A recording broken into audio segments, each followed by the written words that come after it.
Aqui para dar continuação às nossas aulas, tá? Hoje eu vou abordar um tema bem importante, bem relevante, tá? Que é uma questão relativa à economia do continente europeu. Nós estamos estudando aí os polos da economia mundial, já vimos aí a Europa na última aula, vimos também o Japão e os Estados Unidos. Hoje eu vou dar continuidade à referência quanto ao continente europeu, tratando do seu grande acordo chamado de União Europeia, um grande acordo de natureza comercial que teve início logo após o fim da Segunda Guerra Mundial, certo? A União Europeia é o maior bloco econômico do mundo até o presente momento e nós vamos estudar passo a passo da sua formação até o presente momento. É uma aula bem dinâmica, de um assunto bem interessante e nós vamos começar com a questão de sua inicialização, tá? Vamos lá. A União Europeia, antes de ser constituída com a atual configuração que nós conhecemos, passou por muitas fases. Inclusive, as fases mais anteriores são extremamente importantes de serem explicadas e nós vamos abordar nesse momento. A União Europeia foi fruto de uma intenção, de um objetivo dos países da Europa de incentivar a paz e promover o seu crescimento econômico logo após o continente enfrentar dois grandes momentos tristes, de grande tristeza de nossa história, que é a Primeira e a Segunda Guerra Mundial. Foram as primeiras, a Primeira e a Segunda Guerra Mundial. Por meio da Declaração de Schuman, em 1950, o ministro francês fez um acordo com outras nações com a intenção de regulamentar a produção de carvão mineral e aço, para países como Alemanha, Luxemburgo, Holanda e Bélgica. A partir da Declaração de Schuman, estavam dados os primeiros passos para a criação da Comunidade Econômica ou Comunidade Europeia do Carvão e do Aço, uma pretensão de constituir um acordo comercial na forma de uma grande zona de livre comércio, já baseada no sucesso daquele que foi o primeiro bloco econômico constituído no continente europeu, que é o Benelux. Bélgica, Holanda e Luxemburgo constituíram uma zona de livre comércio no final da Segunda Guerra Mundial. Com base no sucesso do Benelux, essas nações criaram uma zona de livre comércio no tocante à exportação e importação de derivados de aço e também o carvão mineral como fonte de energia. Então, como nós vimos, a Comunidade Europeia do Carvão e do Aço foi o primeiro passo na década de 1950, precisamente no ano de 1951.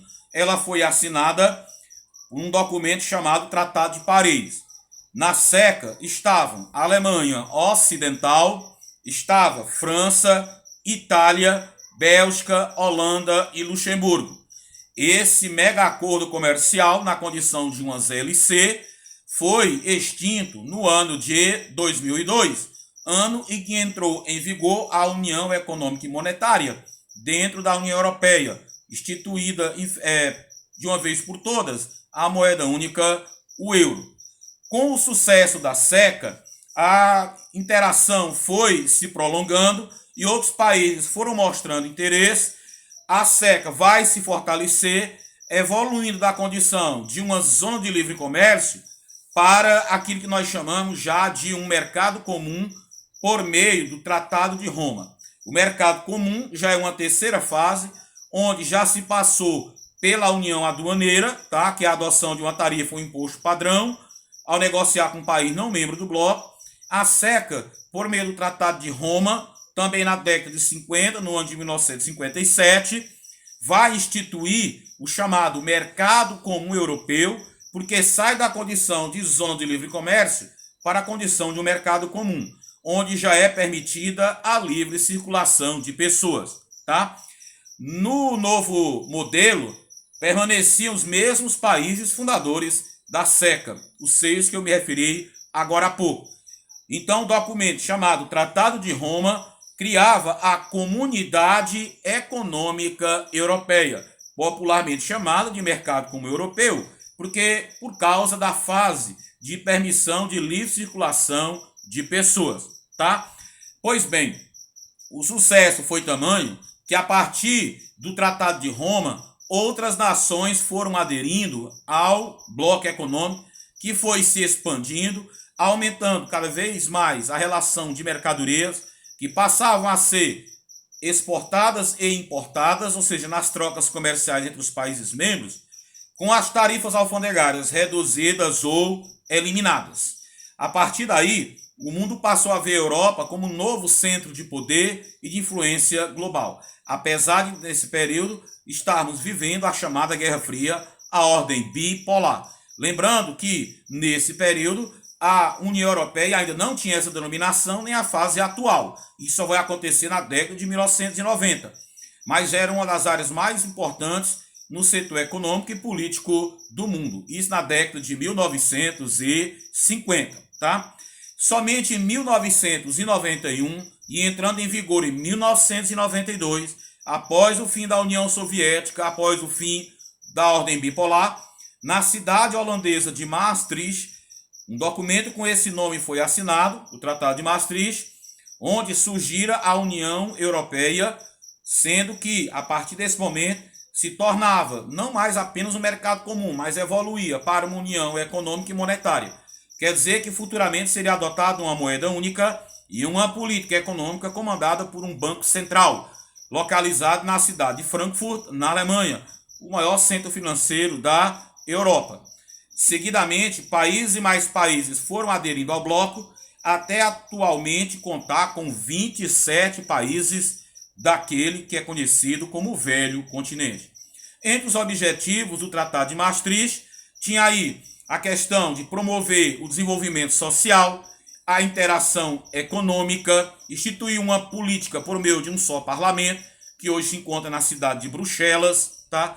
E garantir, acima de tudo, o respeito à democracia e aos direitos humanos. Claro, além da preocupação com a questão econômica e monetária. Aqui está um período com demonstração cronológica da adesão de países à União Europeia. Percebe, em 1957, tá? Já no período aí como mercado comum, como comunidade econômica europeia, futuramente mais 3 nações vão aderir. Aí eu chamo a atenção de vocês para a década de 1970, particularmente para o ano de 1973, ano de entrada do Reino Unido. Isso é importante porque futuramente veremos o Brexit, entenderemos do que se trata. De uma só vez entram Reino Unido, Irlanda, que é a Irlanda do Sul, ou República da Irlanda, e a Dinamarca. Somente 8 anos depois, a Grécia, futuramente em 1986, Espanha e Portugal. Aí está a Europa dos 12, para finalmente, em 1995, a Áustria, a Finlândia e a Suécia comporem a Europa dos 15. Futuramente, entrarão mais 10 países de uma só vez, todos eles do leste europeu, haviam saído da economia estatal planificada, ou seja, passavam do socialismo para o capitalismo e adentravam de uma só vez ao bloco econômico, que agora era conhecida como Europa dos 25, para finalmente, no ano de 2007, Bulgária e Romênia aderirem ao bloco e formarem no total 27 países. Pois bem, no ano de 2013, entraria finalmente a Croácia para compor os 28 membros, que lá permaneceram até 31 de janeiro de 2020, quando oficialmente o bloco passou a contar com 27 nações. Após apresentarmos um período aí cronológico de surgimento, desenvolvimento e adesões à União Europeia, chegamos a um tema bastante discutido no mundo inteiro e não foi diferente nas nossas escolas. O Brexit. Professor, o que é Brexit? Brexit foi um termo, um apelido usado pelos ingleses para se referir à sua saída, ou seja, a saída do Reino Unido, e não só da Inglaterra, mas do Reino Unido, do bloco econômico que nós agora tratamos, ou seja, a União Europeia. Brexit é uma referência a um termo que surgiu no ano de 2012, uma analogia ao termo Grexit, onde se especulou que a Grécia deixaria a União Europeia por estar enfrentando terríveis problemas de natureza econômica. Não só a Grécia enfrentava problemas econômicos. mas um grupo de países apelidados de PIGs, como se fosse porcos, né? No plural, porcos, PIGs, Portugal, Itália, Irlanda, Grécia e Espanha, passavam por grandes problemas econômicos, chegando a comprometer 50% de seu PIB com credores internacionais. Então surge o termo Brexit, que não se concretizou, mas em 2016, em junho de 2016, vai acontecer um referendo dentro do Reino Unido, onde a eleição vai mostrar, após a apuração dos votos, que o Reino Unido escolhera deixar a União Europeia. Foi a primeira vez que um membro da União Europeia deixa o bloco econômico. Não foi a primeira vez que o Reino Unido tentou deixar a União Europeia, mas foi a primeira vez que esse desejo se concretizou. Professor, e o que é o Brexit? Brexit é um termo para British Exit, ou seja, a saída do Reino Unido da União Europeia. Processo esse iniciado por meio de um referendo no ano de 2016, mas só consumado no dia 31 de janeiro de 2020. E o Reino Unido tinha um prazo de 2 anos para deixar a União Europeia, mas as incertezas, os desencontros entre os objetivos do Reino Unido e com a União Europeia, ao rever acordos trabalhistas, de imigração, questões de natureza parlamentar, acordo de pesquisa científica e outros mais, levou com que essa discussão se arrastasse por um período de mais de 3 anos, para finalmente se concretizar no ano corrente. Ok? E o que foi que levou o Reino Unido a deixar a União Europeia? Bem, a população do Reino Unido, composta por galeses, ou seja, País de Gales, Inglaterra, Escócia e Irlanda do Norte, foram submetidas a essas 4 nações, esses 4 países, a escolher pela permanência ou saída do Reino Unido. A população da Escócia, a população do País de Gales e a população da Irlanda do Norte escolheu por permanecer na União Europeia. Mas a população inglesa escolheu maciçamente a saída. E 51,9% dos votos foram pelo sim, somando-se a votação de todos aqueles que foram às urnas nos 4 países. Então, a vitória do sim na Inglaterra foi tão grande que cobriu a diferença de votos em relação aos outros 3 países.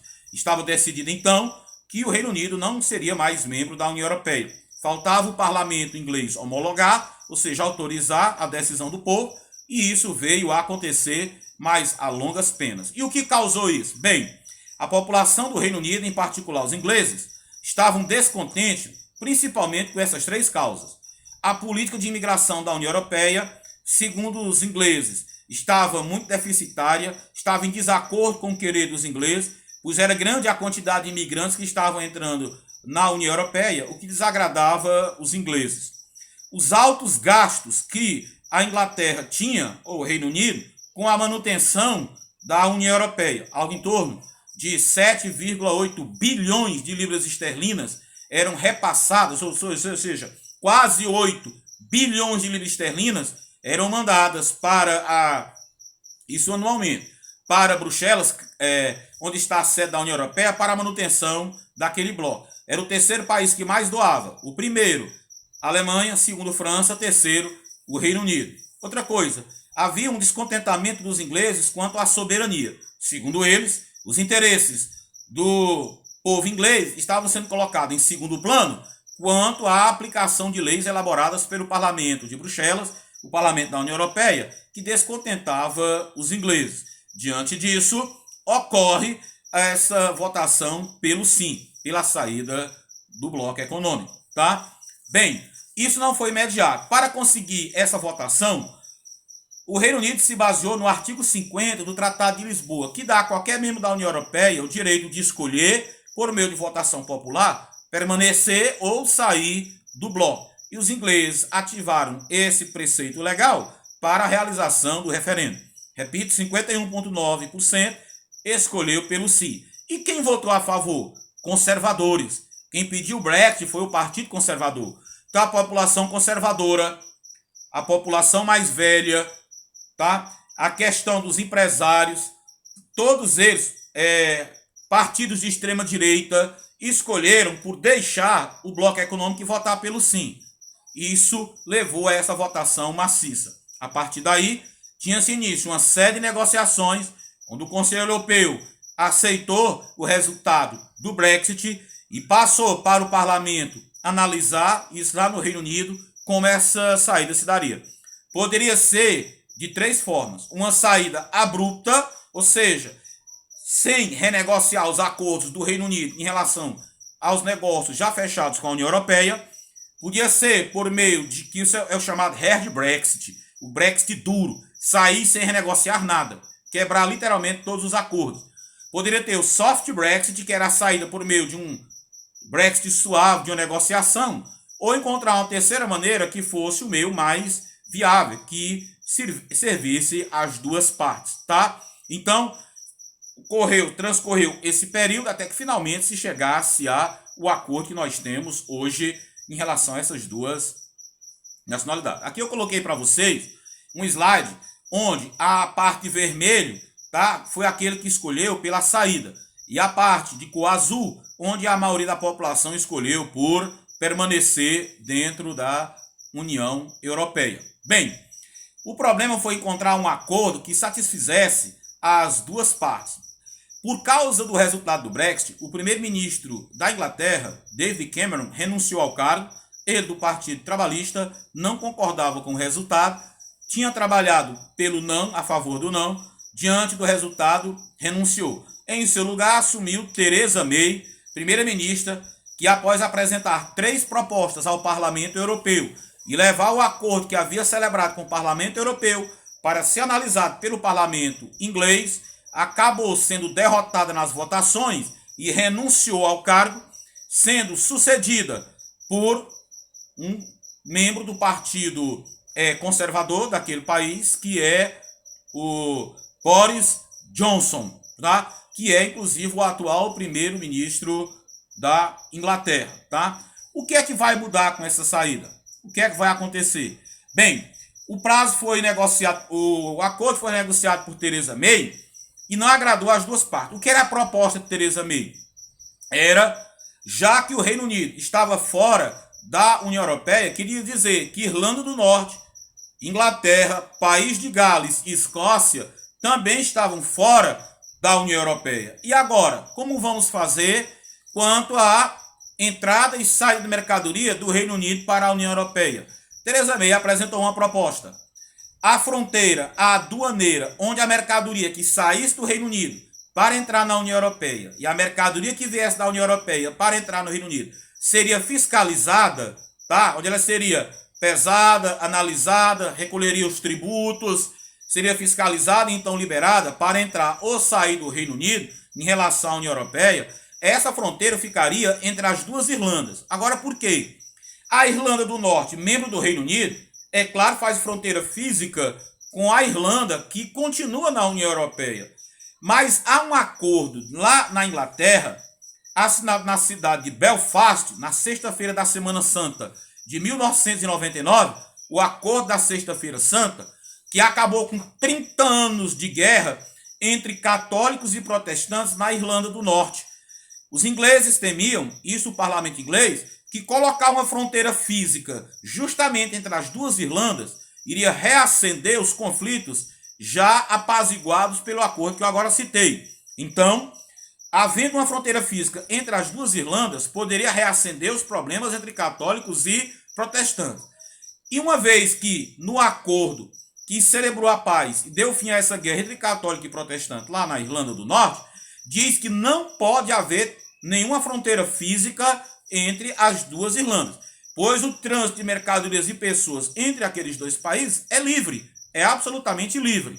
Criar uma fronteira lá para mercadorias seria extremamente perigoso. Esse acordo não foi aceito. Bem, quando Boris Johnson assumiu o cargo de primeiro-ministro, apresentou esse projeto e imediatamente não conseguiu também convencer o parlamento. O que é que ele fez? Ele convoca eleições lá para o parlamento. Após as eleições, vê-se que a nova configuração do parlamento inglês, que no Brasil seria o Congresso Nacional, agora era formado pela maioria de pessoas de seu partido. a maioria dos parlamentares lá agora era do partido do primeiro-ministro Boris Johnson. Como ele tinha ampla maioria, apresentou a mesma proposta última apresentada por Theresa May. Diante dessa maioria, a proposta dele foi o quê? Aprovada, certo? E passou a valer o seguinte: entre as duas Irlandas acontece o seguinte: toda mercadoria que vier da União Europeia para entrar no Reino Unido ficará retida na Irlanda antes de entrar na Irlanda do Norte, pois é a fronteira entre Reino Unido e Europa, União Europeia. Resultado, lá ela vai ser observado se está dentro das exigências do Reino Unido, quando a mercadoria vier da União Europeia, e está dentro das exigências da União Europeia quando vier do Reino Unido, tá? Aí vai existir uma fronteira física entre as duas Irlandas, mas com uma pequena diferença. Toda vez que a mercadoria vier do Reino Unido para a União Europeia, vai pagar imposto. Mas quando vier da União Europeia para entrar no Reino Unido, as empresas vão ter que pagar imposto. Mas depois o dinheiro será devolvido à empresa que estava vendendo mercadoria para dentro do Reino Unido. E assim tentou-se resolver a situação. Agora, em 31 de janeiro, esse acordo foi homologado, já estava valendo, porém, haverá um período de 11 meses, tá, até dezembro desse ano, dezembro de 2020, 31 de dezembro de 2020, para que as pessoas possam se adaptar, um período de adaptação, para não ser uma coisa abrupta, de uma hora para outra, tá? Então vai haver um período de transição. Lembrando agora que a União Europeia está com 27 países, não mais com 28.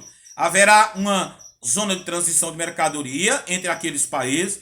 Também foi permitido que 3,5 milhões de cidadãos país membro da União Europeia, que são chamados cidadãos europeus, que estão no Reino Unido, peçam permissão, um documento para continuar, uma licença, uma permissão para continuar vivendo no Reino Unido. E 1.300.000 cidadãos do Reino Unido que moram em países membros da União Europeia terá esse prazo até 31 de dezembro desse ano para solicitar um visto de permanência lá nos países da União Europeia, tá ok? Bem, os membros do Reino Unido que estavam lá no parlamento da União Europeia em Bruxelas, tá ok?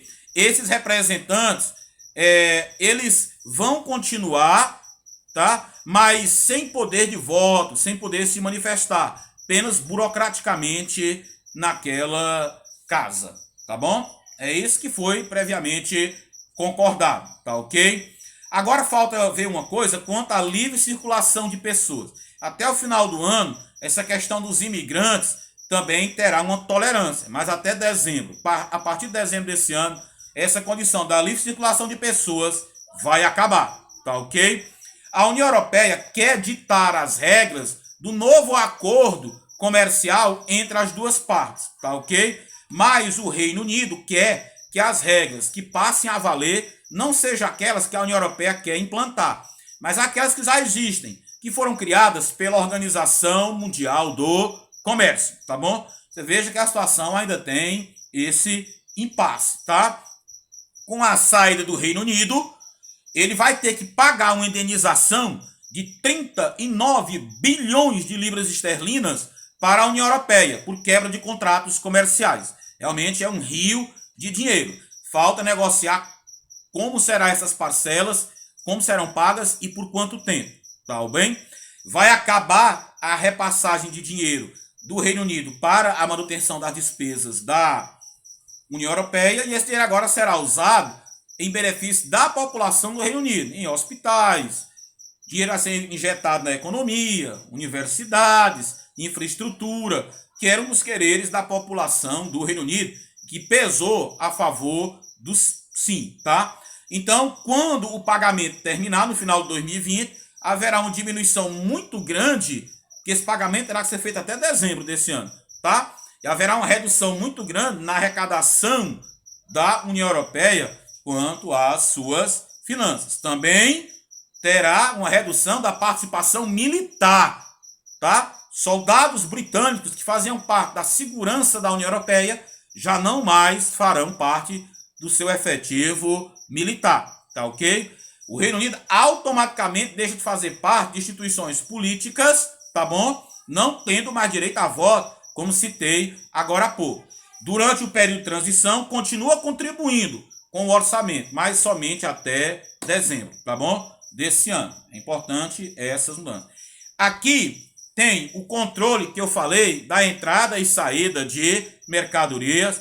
Perceba que essa parte que está em lilás é o Reino Unido e de verde a República da Irlanda. Essa parte verde, que é a Irlanda do Sul, a República da Irlanda, continuará fazendo parte da União Europeia. E essa parte que tem Belfast como capital é a Irlanda do Norte, que é membro do Reino Unido e não é mais membro da União Europeia. Aí vai ser erguida a fronteira física para entrada e saída de mercadoria. O que vier do Reino Unido para a União Europeia terá que pagar imposto de exportação para os ingleses, imposto de importação para a União Europeia. O que vier da República da Irlanda para entrar no Reino Unido pagará imposto, mas o dinheiro será devolvido a essas empresas pela própria União Europeia, tá? E assim ficará resolvida a questão das trocas comerciais naquele país. Aqui tem um mapa onde eu mostro para vocês o que eu acabei de falar. Espero que tenhamos sido bem claros. Foi um prazer encontrá-los mais uma vez e até a próxima.